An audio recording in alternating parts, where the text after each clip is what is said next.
بنی اسرائیل کا ایک بہت ہی بڑا عابد عبادت گزار کو کہتے ہیں، یہ اس شخص کا واقعہ ہے۔ اس علاقے میں 3 بھائی تھے۔ ایک بار اس عابد کی خدمت میں حاضر ہو کر وہ کہنے لگے، ہمیں ایک سفر پہ جانا ہے، واپسی تک ہماری جوان بہن کو آپ کے پاس ہم چھوڑنا چاہتے ہیں۔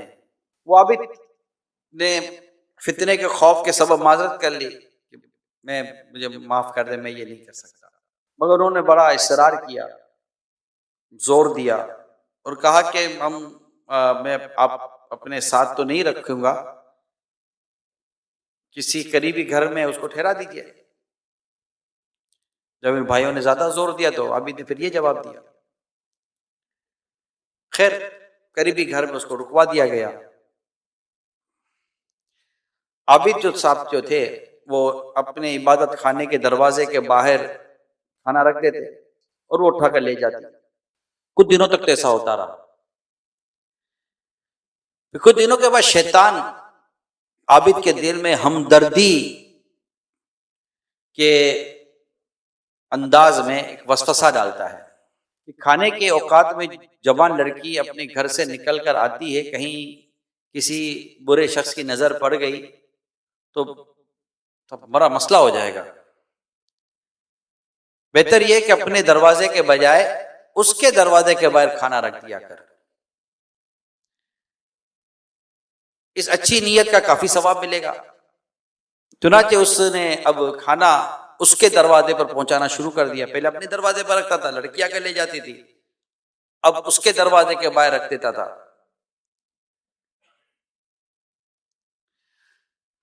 چند روز بعد شیطان نے پھر وسوسے کے ذریعے عابد کا جذبہ ہمدردی ابھارا۔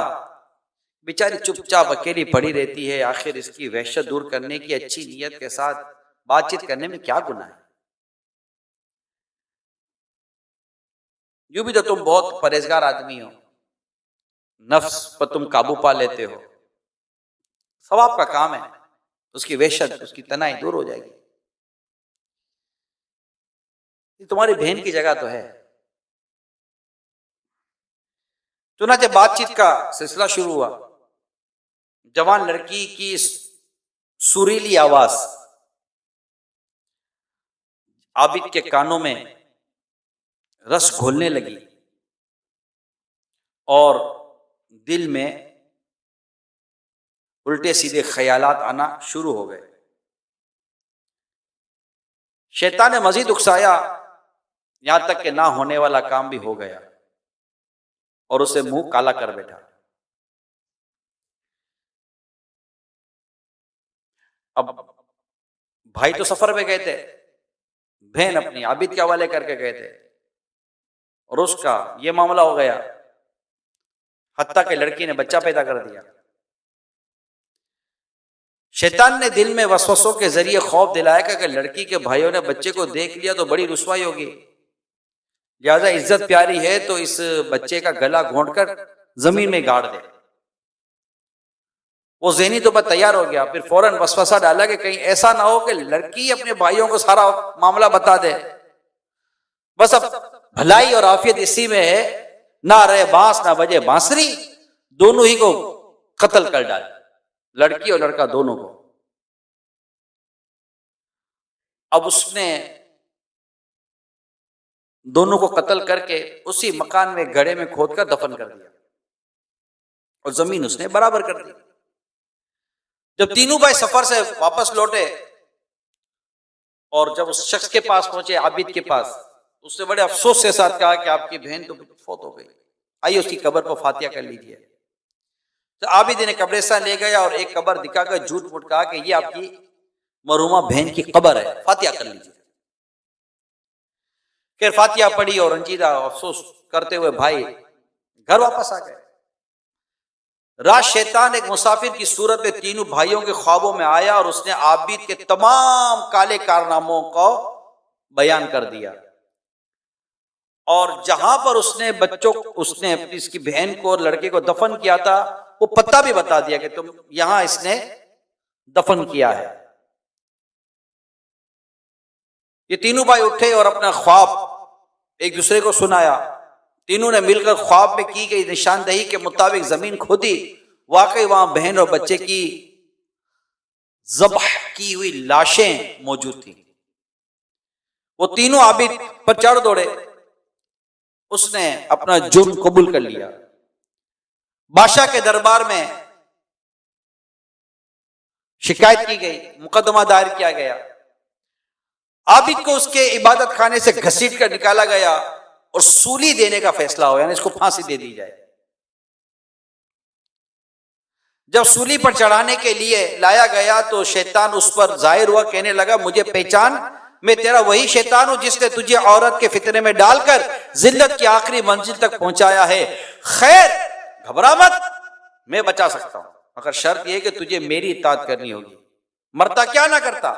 عابد نے کہا میں تیری ہر بات ماننے کے لیے تیار ہوں۔ اس نے کہا اللہ کا انکار کر دے اور کافر ہو جا۔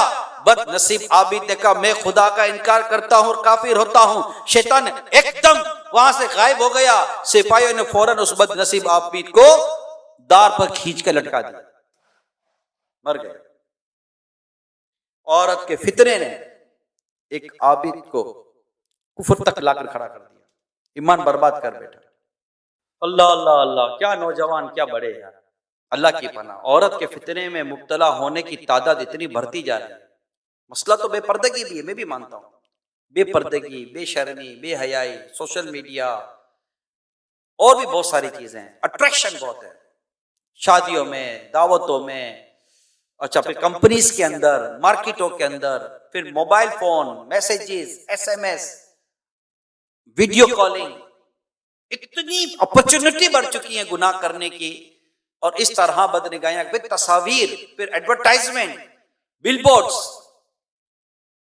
کس کس چیز کا نام لیا جائے، ایئرپورٹ پہ جائیں، ٹریولنگ کریں، جہاں بھی جائیں، بسز، ٹرانسپورٹیشن، اللہ کی پناہ۔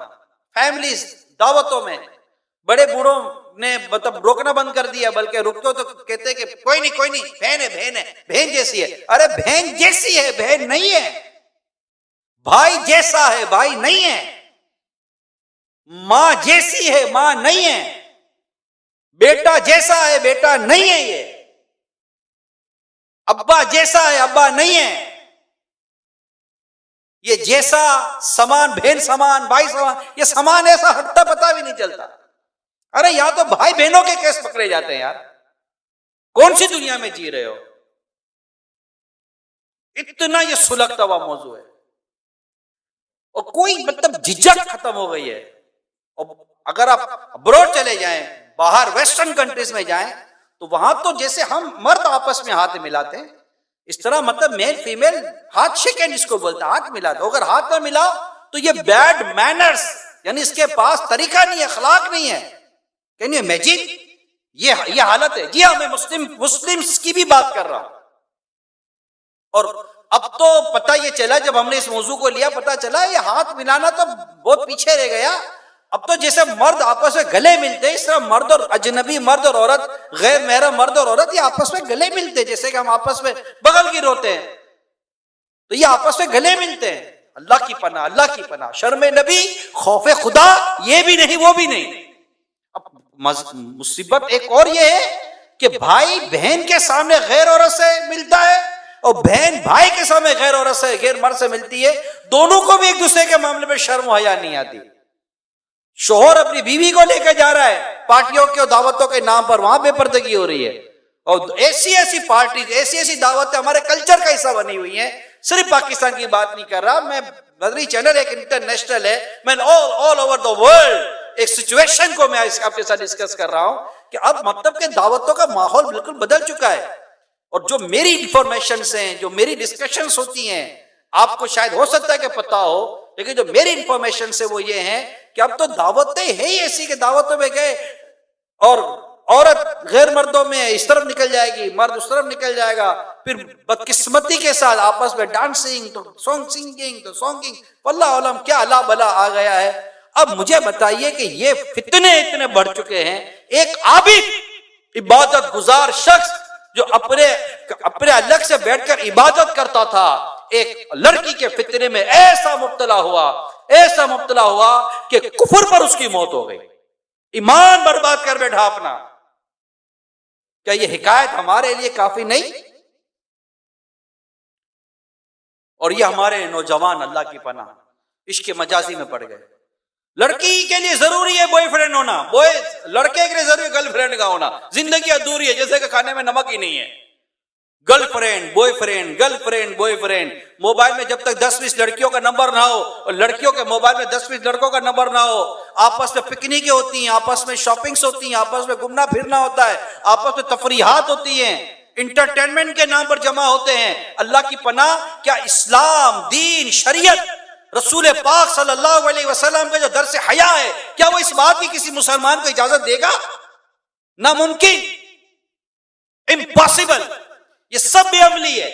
اسے کوئی کلچر کا نام نہیں دیا جا سکتا. یہ بے شرمی ہے.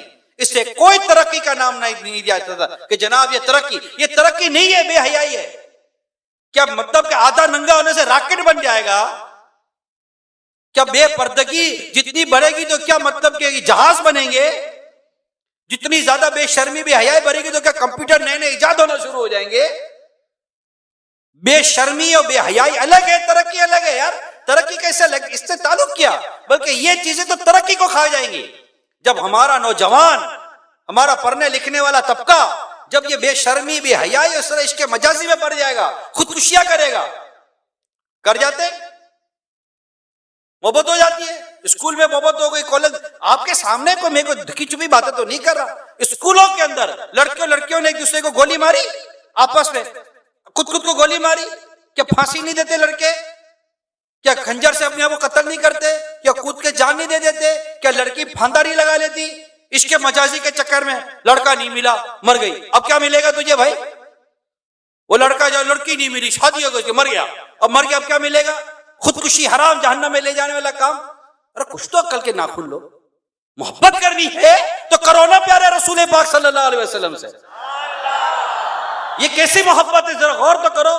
آپ عشق مجازی کی بات کرتے ہو. آپ جس سے محبت کرو اس سے اگر کوئی اور کہے کہ میں سے محبت کرتا ہوں تو دشمنی ہو جاتی ہے. اور مصطفیٰ کریم کی ایسی محبت ہے کہ جو مجھے کہے کہ مجھے رسول اللہ سے محبت ہے تو مجھے اس محبت کرنے والے سے محبت ہو جاتی ہے. یہ محبت ہے جو محبت ہمیں دنیا اور آخرت کے درجے دیتی ہے، ترقی دیتی ہے. یہ محبت کراؤ نا. محبت رسول، محبت الہی، محبت صحابہ، محبت اہل بیت، یہ محبتیں ہیں کہ جن محبتوں میں آ کر انسان دنیا اور آخرت بہتر بناتا ہے. ہم اس چکر میں پڑ گئے، بدنگاہی لڑکے ڈھونڈتے ہیں ایسی جگہ جہاں لڑکی ملے گی. اور ادھر چل لڑکیاں ہوتی ہیں. لڑکیوں کو بھی شرارت کم ہے، ادھر لڑکیاں ہوں گے ادھر نکلتے ہیں. یہ سب شیطان کی شرارتیں ہیں، شیطان کی شرارتیں. حدیث پاک میں رسول پاک صلی اللہ علیہ وسلم کی دعا ہے، اللہم انی اعوذ بک من فتنۃ النساء وعذاب القبر. یا اللہ میں تجھ سے پناہ چاہتا ہوں عورت کے فتنے اور عذاب قبر سے. سنو پیارے آقا صلی اللہ علیہ وسلم کی حدیث ہے. سرکار صلی اللہ علیہ وسلم نے حضرت مولا علی رضی اللہ تعالی عنہ سے فرمایا، ایک نظر کے بعد دوسری نظر نہ کرو. یعنی اگر اچانک بلا قصد کسی عورت پر نظر پڑی تو فوراً نظر ہٹا لے اور دوبارہ نظر نہ کرے کہ پہلی نظر جائز ہے، دوسری نظر ناجائز ہے. رسول پاک صلی اللہ علیہ وآلہ وسلم نے فرمایا، جو مسلمان کسی عورت کی خوبیوں کی طرف پہلی بار نظر کرے، یعنی بلا قصد، انٹینٹ، مطلب غیر ارادی طور پر، پھر اپنی آنکھ نیچی کر لے، اللہ پاک اسے ایسی عبادت عطا فرمائے گا جس کی وہ لذت پائے گا. نظر بچانے کا کہا گیا ہے. اللہ کے پیارے حبیب لبیب صلی اللہ علیہ وسلم کا فرمان ہے، حلاوت نشان ہے، حدیث قدسی ہے، نظر ابلیس کے تیروں میں سے ایک زہر میں بجھا ہوا تیر ہے، پس جو شخص میرے خوف سے اسے ترک کر دے تو میں اسے ایسا ایمان عطا کروں گا جس کی مٹھاس وہ اپنے دل میں پائے گا. حجت الاسلام امام غزالی علیہ رحمہ نقل فرماتے ہیں، جو کوئی اپنی آنکھوں کو نظر حرام سے پور کرے گا، قیامت کے روز اس کی آنکھوں میں آگ بھری جائے گی. حضرت علامہ ابو الفرج عبد الرحمن بن جوزی رحمۃ اللہ تعالی علیہ نقل کرتے ہیں، عورت کے محاسن یعنی حسن و جمال کو دیکھنا ابلیس کے زہر میں بجھے ہوئے تیروں میں سے ایک تیر ہے. جس نے نامحرم سے آنکھ کی حفاظت نہ کی، اس کی آنکھ میں بروز قیامت آگ کی سلائی پھیری جائے گی. میرے پیارے اسلامی بھائیوں، پلیز اپنی اصلاح کی طرف ہم آئیں۔ ٹی وی کے ذریعے، موبائل اسکرین کے ذریعے جو یہ بد نگاہیوں کا سلسلہ ہے، بسوں میں، ویگنوں میں، دعوتوں میں، پارٹیوں میں، آفیسز کے اندر، مختلف ایریاز کے اندر، مختلف کمپنیز کے اندر، اللہ کیا میں عرض کروں، اتنی بے پردگی۔ اللہ تعالیٰ ہماری اسلامی بہنوں کو حیا کی چادر عطا فرمائے۔ اللہ کرے کہ وہ برقع پہننے والیاں بن جائیں، پردہ کرنے والیاں بن جائیں، شرعی پردہ کرنے والیاں بن جائیں۔ اللہ کرے، اللہ کرے، اللہ وہ دین لائے۔ مظاہر بے پردگی بہت بڑھ گئی ہے، تو اب ہم مردوں کا کام ہے کہ اپنی نگاہوں کی حفاظت کریں، اپنی نگاہوں کو نیچی رکھنے کی، اپنی نگاہوں کو بچانے کی کوشش کریں۔ پیارے اسلام بھائیوں، ہم مطلب کوئی بھی شخص جہنم کا عذاب کیسے برداشت کر سکتا ہے؟ ہم کیسے اپنے آپ کو اس عشق مجازی اور اس طرح الٹی سیدھی حرکتوں میں اور اس طرح مطلب کہ گندی گندی حرکتوں میں مبتلا کرنے پر تلے ہوئے ہیں؟ شادی شدہ مردوں نے بھی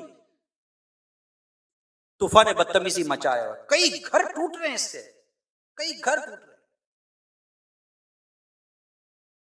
اپنی عورتوں کو غیر مردوں میں لے جا کر خود مرد بے وقوفی کر رہا ہے، اور عورت اپنے شوہر کو غیر عورتوں کی طرف لے جا کر خود اپنے پاں پر کلاڑا مار رہی ہے۔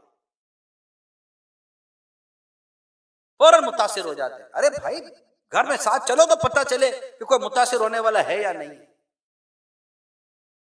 عورت ہے، چھپانے کی شے ہے، اس کا پردہ کرنا ہے، اس کو پردے میں رہنا ہے، اس کے لیے گھر کی چار دیواری ہی بہتر ہے، وہی اچھی ہے، وہی اس کی حفاظت ہے۔ اگر وہ گھر سے نکلتی ہے تو اگرچہ گھر سے نکلنے کا جائز صورت موجود ہے، کام کرنے کی بھی جائز صورت موجود، اس کی 5 شرطیں میرے امیر سنت نے پردے کے بارے میں سوال جواب کتاب میں لکھی ہیں، ان 5 شرطوں کو پورا کرے، اور ایک شرط بھی کم ہوگی اس کے لیے جائز نہ رہے گا۔ وہ پورا الگ ٹاپک ہے جو پردے کے بارے میں سوال جواب میں لکھا ہے، مرد بھی پڑھ لے، اسلامی بہن بھی پڑھ لے، اسلامی بھائی بھی پڑھ لے۔ اللہ کرے کہ ہم اس گندی طبیعت اور یہ گندا مرض جو ہے بد نگاہی کا، عشق مجازی کا، لڑکا لڑکی کا، اللہ کی پناہ، اللہ کرے کہ ہم اس میں مبتلا نہ ہوں، اور جو مبتلا ہیں اللہ کرے کہ وہ اس سے نجات پا جائیں، اور بس ان کو اللہ کی اور اس کے رسول کی ایسی محبت نصیب ہو جائے کہ ساری محبتیں، گندی محبتیں دل سے نکل جائیں۔ ارے آنکھیں اللہ نے دی ہیں، 3 آنکھوں سے بد نگاہیاں کریں گے؟ یہ آنکھوں سے مکہ دیکھیں گے، کعبہ دیکھیں گے، آقا کا سب گنبد دیکھیں گے، آقا کا مدینہ دیکھیں گے، قرآن دیکھیں گے، رحمت کی نظر سے ماں کو دیکھیں گے۔ ہم یہ کریں گے، ہم اللہ سے یہ دعا کریں گے، یا رب تیرے محبوب کا جلوہ نظر آئے، اس نور مجسم کا سراپا نظر آئے، ایک کاش کبھی ایسا بھی ہو خواب میں میرے، ہوں جس کی غلامی میں وہ آقا نظر آئے۔ ان آنکھوں کا ورنہ کوئی مصرف ہی نہیں ہے، سرکار تمہارا رخ زیبا نظر آئے۔ انہیں نہ دیکھا تو کس کام کی ہے یہ آنکھیں،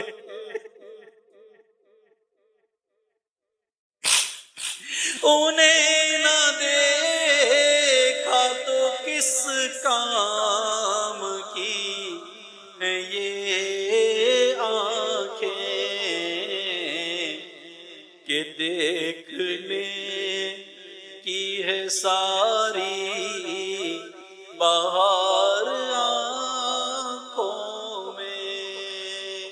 ہم اپنی آنکھوں کو پاک رکھیں، نہ جانے کب محبوب کے جلوے ان آنکھوں کے سامنے آ جائے۔ پردے اٹھنے کی دیر ہے۔ اعلیٰ حضرت لکھتے ہیں تو زندہ ہے واللہ، تو زندہ ہے واللہ، تو زندہ ہے واللہ، تو زندہ ہے واللہ، میری چشم عالم سے چھپ جانے والا۔ حضرت عبداللہ ابن مبارک رحمت اللہ تعالیٰ علیہ کا بڑا ایمان افروز واقعہ لکھا ہے۔ ابتدا میں آپ ایک عام سے نوجوان تھے، آپ رحمت اللہ تعالیٰ علیہ کو ایک کنیز سے عشق ہو گیا، اور معاملہ کافی آگے بڑھ چکا تھا۔ سخت سردیوں کے موسم میں ایک بار دیدار کے انتظار میں اس کنیز کے مکان کے باہر ساری رات کھڑے رہے، یہاں تک کہ صبح ہو گئی۔ رات بیکار گزرنے پر دل میں افسوس کی کیفیت پیدا ہوئی اور اس بات کا شدت سے احساس ہوا کہ اس کنیز کے پیچھے ساری رات برباد کر دی، مگر کچھ ہاتھ نہ آیا، کاش یہ رات عبادت میں گزاری ہوتی۔ اس تصور سے دل کی دنیا زیر و زبر ہو گئی اور آپ کے قلب میں مدنی انقلاب برپا ہو گیا۔ آپ رحمت اللہ تعالی علیہ نے خالص توبہ فرمائی، کنیز کی محبت سے جان چھڑائی، اپنے رب عز و جل سے لو لگائی اور کم ہی عرصے میں ولایت کی اعلیٰ منزل پائی۔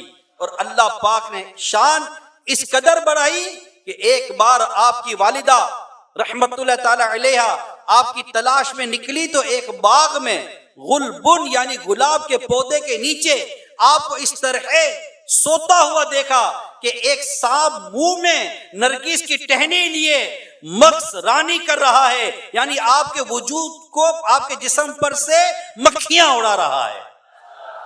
یہ مقام و مرتبہ آپ کو اللہ تعالیٰ نے عطا فرمایا۔ تو جتنے بھی میرے اسلامی بھائی، اسلامی بہنیں اگر خدا نہ خواستہ اس معاملے میں مبتلا ہیں، فوراً اپنے موبائل سے اپنے تمام یہ جتنے بھی گروپس وغیرہ ہیں اریز کریں، ڈیلیٹ کریں۔ نہیں، ہم کو یہ نہیں چاہیے، ہم کو صرف اللہ اور اس کے رسول کی محبت چاہیے، ہم ان کی محبت میں جینا چاہتے ہیں، ہم رسول پاک صلی اللہ علیہ وسلم کے عشق میں جینا چاہتے ہیں، ہمیں آقا کے عشق اور آقا کی محبت پہ، اور اللہ نصیب کرے عشق رسول میں ہمیں موت آ جائے۔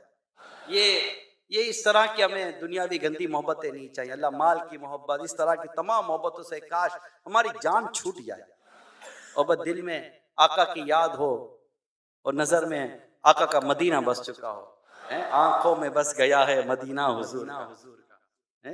تو ایک کاش تو ہمیں ان تمام تر چیزوں سے نکلنا ہے، کوئی اس طرف نہیں جانا، ایسے دوستوں کے پاس نہیں جانا، ایسی دعوتوں سے، ان تمام تر چیزوں سے کٹ جائیں، خاندان میں، رشتہ دار میں، بس ہم اپنی نگاہوں کی حفاظت کریں۔ میری اسلامی بہنیں پردہ کریں، شرعی پردہ کریں، خود کو غیر مردوں کی نگاہوں سے آپ بچا کے رکھیں۔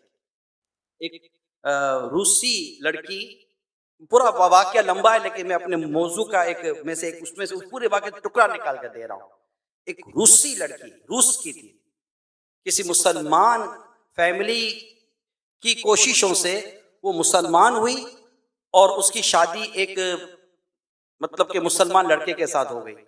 ایک دن وہ گھر سے چلی، باہر نکلی تو دیکھا کہ وہ کچھ عورتوں نے برقعے پہنے ہوئے تھے، تو اس نے نہیں دیکھا تھا کبھی، تو اس نے کہا کہ کیا یہ ان کے چہروں پر کوئی نشان داغ باغ ہے جو اپنا چہرہ چھپا کر چل رہی ہیں؟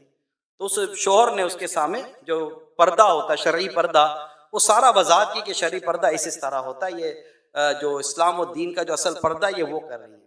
تو اس لڑکی نے کیا خوب جواب دیا، کہا کہ میں بھی اسی طرح پردہ کروں گی، کیونکہ یہ چاہتی ہے کہ ان کے چہرے کو کوئی غیر مرد نہ دیکھے، تو آج سے میں بھی قسم کھاتی ہوں کہ میرے چہرے کو میرے شوہر کے سوا کوئی بھی نہیں دیکھے گا، یعنی غیر مرد نہیں دیکھیں گے، اور اس سے باقاعدہ اپنے شرعی پردہ اختیار کیا۔ تو اللہ کرے کہ ہمیں یہ سعادت نصیب ہو جائے، ہم حیا والے، شرم و حیا والے، ہماری اسلامی بہنوں کا اللہ شرعی پردہ نصیب فرمائے اور ہم سب نیک بن جائیں۔